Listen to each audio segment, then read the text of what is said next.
Hey, my name is Charlie Turner. I'm the Executive Director of Foundation School in North Idaho. I just want to talk a little bit today about our program, about our school, and about why it is amazing. We are a Bible-based, trade-focused K-12 school. Bible-based portion of our program is incredible. It's my favorite thing. We teach morals, we teach Bible principles, we teach the history, we teach the stories, and then we present the information in a way that we challenge the child's thinking. We don't have to give them the answers. We don't have to know all the answers, but we can read it together and dissect it just like you would in any English class when you're in, an advanced English class and you're dissecting a Shakespeare novel, or you're learning about 1984, or you're pulling apart the characters of the Count of Monte Cristo. We can do that same thing with the Bible and really, what do we gain from it? What do we gain from that story? What did the good guy get out of the story? What did the bad guy get out of the story? And we can learn about creation, we can learn about history, we can teach English. The Bible portion of our program is my favorite because it gives us a foundation that is the same across the board. And it's so simple when we're not talking about theology or doctrine. We're just presenting Bible scripture to a child, and they get to chew on it. They get to decide what they believe, what they don't believe.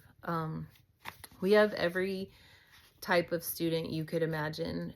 We call them our mixed bag of nuts. We have atheists, we have kids from different denominations, and there are some pretty powerful conversations. We've had conversations about the Sabbath and about Saturday church versus Sunday church and baptism. And at the end of those conversations, no matter what I believe, we look at the scripture together, and then we say, you got to figure that out. That's not on me to help you or tell you, or I'm going to present you the information. What are you going to do with it? I don't want students anywhere in the world that feel like they have to do or believe something because someone told them to. We're Americans. That's not even how we're wired. We challenge information. It's all over our media. It's in our politics. And it should be in our own faith. We see people in the Bible. Job wrestled with God. Jacob wrestled with God. Moses didn't want to. David struggled. Like, we can go through and we can see all these history characters, and we can see how they've wrestled with things they didn't quite understand. We want our students to do the same thing. We want it to be so authentic and so real and so unique and genuinely theirs that they figure it out.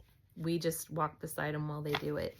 That kind of sounds cliche, and it sounds a little bit like a cop-out probably, because then we're not saying this is what you believe. And we had a family this week said, well, how are you teaching them the plan of salvation? It's pretty easy. We're just going to read through Matthew, Mark, Luke, and John. We're going to read through Acts. We're going to read through all of these scriptures, and then if it works the way I believe it works, it's going to prick your heart and you're going to do something with it. You're going to ask more questions. You're going to ask them to me. You're going to ask them to your minister. You're going to ask them to your parents. You're going to go digging for that information. And then you're not going to do it because I said to do it, because you want to please anybody, because it's the right thing to do and sitting in the church pews. And you're going to do it because it matters and because it's real. And whether that's about Bible or their career path, their leadership classes, we want to turn out real, authentic human beings who can challenge their own thinking. I need to be challenged on that sometimes.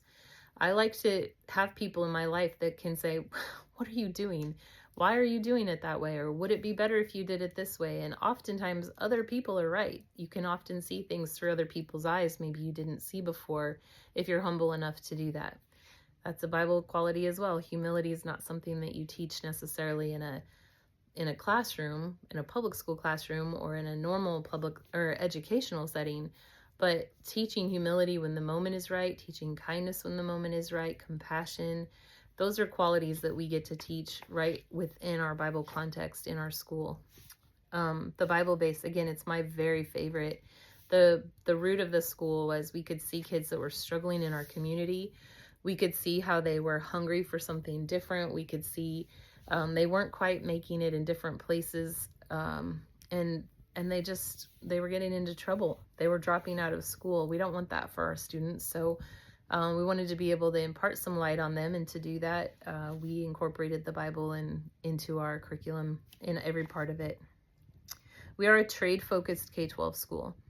In January of last year, we went to a school choice conference in Boise, and we were the only trade-focused school in the building. Since then, we've heard of 4 that have popped up. We're very excited about that. I believe the trades are going to take off. It used to be, if you wanted, I remember my freshman counselor in Montana. He said, if you're going to make something of yourself, you have to take your 2 years of French and your however many years of this and this and this, so that you can be on track to go to college and be whatever you want to be. I didn't want to be any of those. I didn't want to be any of the options that I had at my fingertips at that moment. And I thought but that was the way you were successful. That's the only way to be successful. And anything outside of that meant you weren't successful. We're 30 years down the road, and I can see now that that wasn't necessarily the only answer and the only path. The trade focus is cool. We can come beside every kid, no matter where they're at educationally, no matter how wiggly they are, how strong the ADD is, whatever it is, we can come beside every single kid and work with that particular child. It's an amazing thing to be able to work with a student who's been given a diagnosis of ADD, and they feel like, oh man, they've tried out the medications, they've felt numb, they've felt out of whack, and they feel just kind of like, I got to do this so that I can fit into this classroom because it'll help me concentrate, it'll help me stay focused. But what if that ADD is your superpower? What if that's the thing that God has allowed you to have to suffer with and be a blessing, that can be the thing you get to do stuff that no one else in the world would do? I don't think Albert Einstein fit into a classroom. In fact, I think he was kicked out of his school, and he didn't fit the mold. But look at what he brought to our world because of the way his mind worked, the way he needed to be able to challenge his thinking and move. We want to be able to offer that. So whether we have kids on track to go to university, or whether we have kids on track to go to trade school or straight into the workforce, we want to offer them every single potential opportunity that we can put at their feet. Whether that's learning to make sourdough, exploring the diesel mechanic, going to the log home building store, going to the butcher shop and seeing how that whole process works, going through the agricultural and the ranches that we have in our county. All of those things give you an insight to jobs maybe you didn't even know existed. And how cool is that? You get to try it out, see it, smell it, hear it. Like, I mean, we went to the butcher shop. There weren't a lot of kids signing on for that, but there were some that were like, man, that's actually pretty cool. I could see myself doing that. And we have a huge shortage of butchers in the country. Nobody really wants to do that. So if you're someone who's gifted with that and you're not squeamish, it's a really good job to have. Also, with the trade part of our program, is we're giving kids hope that maybe didn't have it or thought there was only one path. If you're only going to be successful because you go to a 4-year university, then everyone who doesn't go to a 4-year university is looked down on or doesn't feel smart enough or good enough. That's not the truth. My husband went to plumbing school. Then when the economy crashed in 2009, he went back to school to get his education degree. He went all the way through student teaching, and he was like, yeah, I am going to go back to plumbing. So he did. And he does really well with his plumbing. He loves the educational part of it. He loves kids, but he knew he couldn't hear his name said 7,500 times a day. He doesn't have that level of patience for that. But he's really good at being able to teach in a different capacity. He has many apprentices he's worked through that have become journeymen in our plumbing shop, and he does a great job at that. And it's given us the perspective that you don't have to be a one-size-fits-all to be successful. Many of the jobs in North Idaho that people are in the trades are actually better paying jobs than people who are coming out of college with degrees in any number of things, and they can do it without the student debt. That's always the biggest draw right now, is people are talking about those college university debts. We get asked all the time, we're not accredited. We actually don't want to be accredited. At this moment, that you couldn't sell me that the accreditation is working, but I can take the Idaho state standards, I can lay them beside what our second graders are learning, and I can make sure that we are meeting every one of those standards, but we do it with our curriculum on our pace for our specific students. So maybe this year We have a lot of hands-on learners, so we're going to be more project-based, but maybe next year we have more sit and get kids. We tweak the lessons that the Idaho State Standard requires us to meet, and we make those based on the kids that we have in the moment, not the kids that just, that's the lesson forever for the next 15 years of teaching this class. You have to be able to manipulate it and move it to where it's relevant for who you have sitting in your building. We're really good at that. We've called all of the colleges. One of the things parents worry about is, well, if you're not accredited, how can you send a kid to college? We have called the University of Idaho, we've called the University of Wisconsin, we've called out-of-state, in-state, private, religious, you name it. We've called these schools and said, we're a non-accredited private trade-focused school. We have portfolio work where we can prove our kids' progress. We can provide GPA transcripts. We can show that they have all the things you would prefer. We can send them to get an ACT or an SAT or a PSAT, whatever. We can send them to take those tests. What else would you need from us to be able to take this kid into your college? And colleges are funny right now. It's not like when we went to school 30 years ago where you had to write the essay and you had to pass all the tests with a certain score. It's not that anymore. People are like, I will give you money if you will come here, because the enrollment in colleges is down so much that since COVID, for whatever reason, they're down, and so they're looking for students. Not that they've lowered their standards, but they've changed their expectations of what it is to come. Part of that is because our community in particular, probably half the students that are alive in our community are in homeschool or a private school or a religious school. We don't have a ton of public school. It's about half and half. So if I'm a homeschool kid in Boundary County, Idaho, but I want to go to college, what do my parents need to get me so that I can go to University of Idaho? We've had those conversations with U of I. We have the most amazing team. I'm so proud of my staff. It's incredible. Our principal is on it. She is so detailed. She is digging, she's calling, she's making sure that we are meeting state standards. She is sitting with our teachers. She is doing those portfolio reviews. We are keeping track of the Idaho state standards and other state standards so that we make sure that we're not just meeting one. We want to make sure that our kids are going to be successful across the board. We're seeing incredible growth in our kids. We have one boy that came in and he could barely read. He read Where the Red Fern Grows within 9 months of coming in. He came into my office and he was in tears, and he was so proud of himself because he had read it all by himself and he loved the story. And anybody that reads Where the Red Fern Grows, it's emotional. It makes you cry. But if that's the first book you've ever read on your own, it's a little bit extra emotional. He made me cry. We have kids that have come in to high school and cannot write. I'm not joking, cannot write.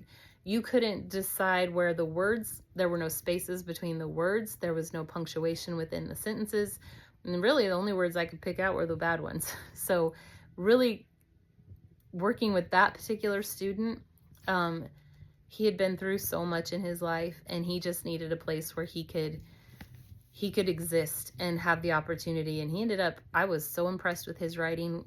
He wasn't dumb, he wasn't incapable, he just needed somebody to pay attention long enough and not write him off, to give him the tools that he needed to do it differently.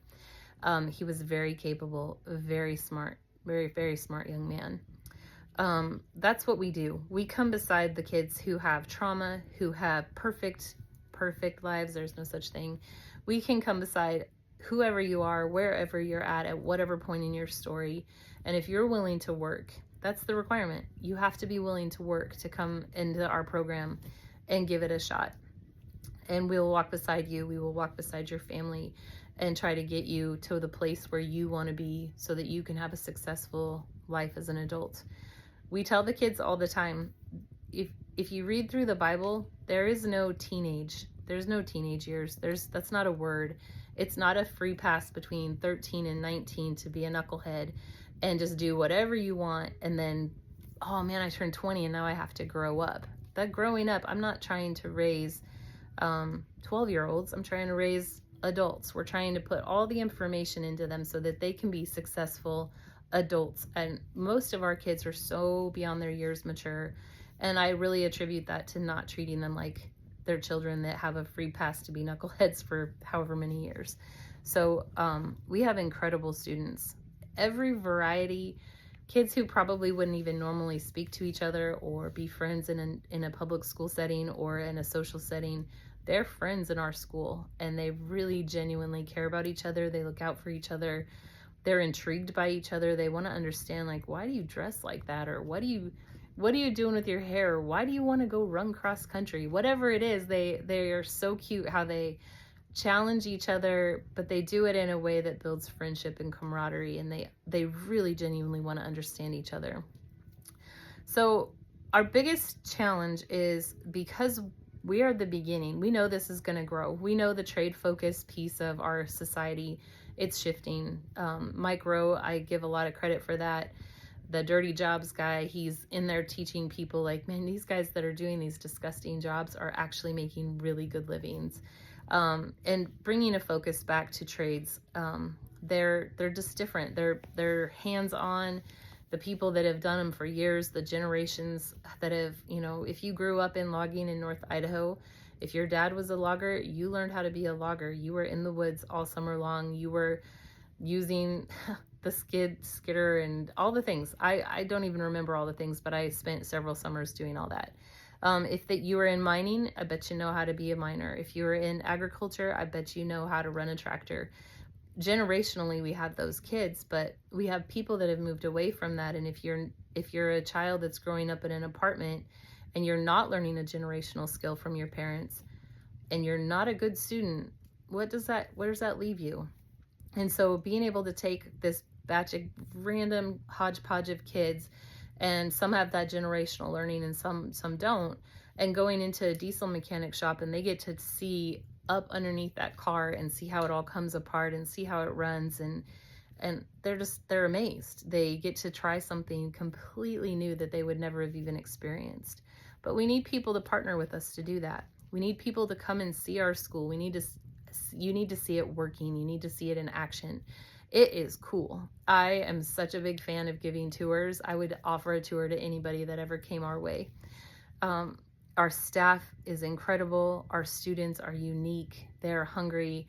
They're exciting. They're so quirky. I love going into work. I never know who's going to be hanging out in my office trying to escape school, and I got to kick them out of my office so I can get some work done, or who's going to be building the catapults today, or so many things are constantly happening. I can't even keep up. But we love to give tours. We would be so happy to show you around. Come and see us. FoundationsK12school.org is where you can find us on the internet. From that link, you can find our email, you can find our generosity giving opportunities, you can find our phone number. If you want to take a tour, give us a call. We will show you around. We don't want to have kids that fall in the cracks. We want to take all of them. We want the ones that are on their way to be doctors. We want the ones that are going to be lawyers. I want the welders. I want the bakers. I want all of them. And so how do we do that is really a partnership where we have to work together. This is not something where we trash other schools. Every school has a flavor, an opportunity, and something that's so unique to offer. And we just want to be a piece of something that offers something different for kids that don't fit those other molds. So I would love to show you around. Please consider us. Give us a call, and I look forward to talking to you.